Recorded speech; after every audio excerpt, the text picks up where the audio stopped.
Alright, so to make these mini bagels, what you're going to want to do is first, you're going to want mini bagels, or you can use normal sized bagels if you want. It doesn't really make a difference. I prefer mini sized bagels because they're easier to hold and eat. And yeah, so these are about the size. These are about the size of your palm. They're not very big. They're bigger than bagel bites, but smaller than normal bagels. So you're gonna want some of those. Arrange them like this. They're pretty easy to cut because they're pre-cut. Well, most of them are pre-cut, so you just divide them up like that. And yeah, arrange them depending on your size. And here you're gonna want tomato sauce or pasta sauce actually.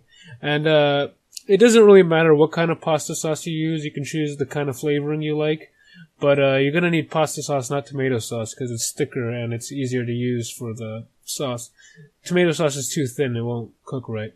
And yeah, and then you need cheese. And you can use any cheese you want, of course. I like mozzarella cheese, as I'm sure most people do on their pizza. And those are the basic ingredients. So, yeah, arrange them like this first. These are going to be the pizza halves. And then, after they're all arranged, you open up the sauce, and you want to spoon just a little bit on at a time.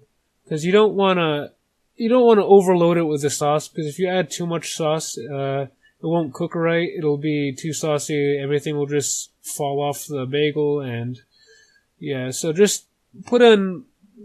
want to lightly coat the bagel with sauce.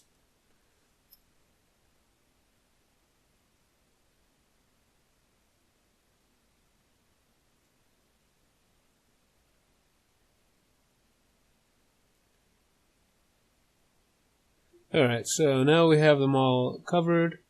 Again, you don't want to add too much. Let me just add a little bit more. And just smooth it all out. You don't want more sauce to be in one space than the other. And again, you can use any type of sauce as long as it's this thick. You can use any kind that you want depending on the flavoring.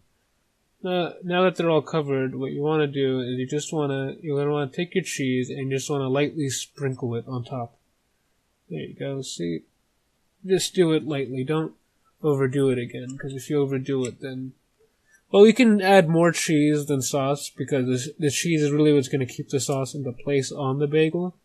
And, because if you add too much sauce, everything's just going to slide off, but if you add too much cheese, it's okay. It's not as big of a deal. But yeah, so just lightly sprinkle it all on, make sure that it's even.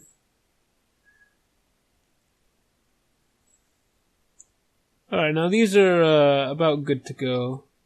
But yeah, you can add toppings and stuff now also if you want. I don't usually add toppings though because these are so small, they're bite size, and toppings they're not really worth it, I think. But if you want to add toppings, you can also add toppings to it. If you want to add seasoning, you can add seasoning like basil or anything, but the sauce I use, and I'm sure the other sauce everyone can use, is already going to have it in it, so I wouldn't bother. So yeah, now that we're all ready to go, we just put it in the oven, toaster oven, but you can use a real oven also, and put it in for about 450 and 10 minutes. So it isn't necessarily going to take only 10 minutes, but you want to keep looking at it while it cooks to make sure it doesn't overcook. But yeah, so the thing is, you're not really cooking it, you're just kind of melting the cheese and making the sauce work, because everything here is already cooked. You're not really cooking anything, you're just heating it up basically. If you want, you can cook the bagels beforehand if you want a more toasty crust, but I never do that. I just cook everything at once because it's easier. But yeah, so after this is done, they should be ready. So yeah, we let it cook and check in on it every couple of minutes, and yeah, so you don't want to go straight too far away from them and forget about them. So they're about done now. We can take them out. And here's what they should look like. See, the cheese is melted all around, the sauce is in place, not oozing out. So this is as good as you can get it to look with this recipe.